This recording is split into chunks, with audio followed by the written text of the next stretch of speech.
Welcome to the Slop Temple. We pray this video helps.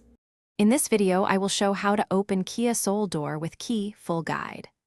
First, locate the key slot on the driver's door, remove any plastic cap, insert the mechanical key, and turn gently to unlock without forcing the cylinder. If the lock resists, warm the key or use a de-icer, then test the handle and ensure smooth operation before closing the door to avoid damage. When the remote stops working, use the mechanical key to unlock the door and begin simple troubleshooting steps right away.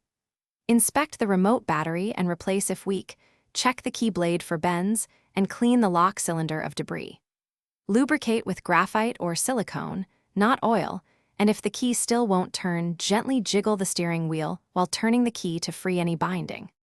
Quick recommendation: if you are finding this guide helpful, please subscribe and like to support the channel and help others find it.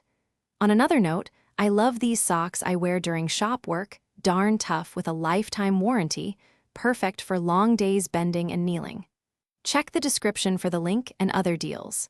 Thanks for the support, everyone. Now let's get back to the video.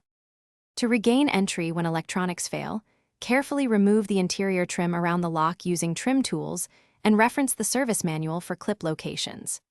Use the mechanical key to operate the latch and avoid prying or forcing parts that can bend the key or damage the cylinder. If you can't open the door with gentle methods, stop and contact roadside assistance or a qualified locksmith to prevent costly repairs or broken components. Thanks for watching. Consider subscribing if we helped you.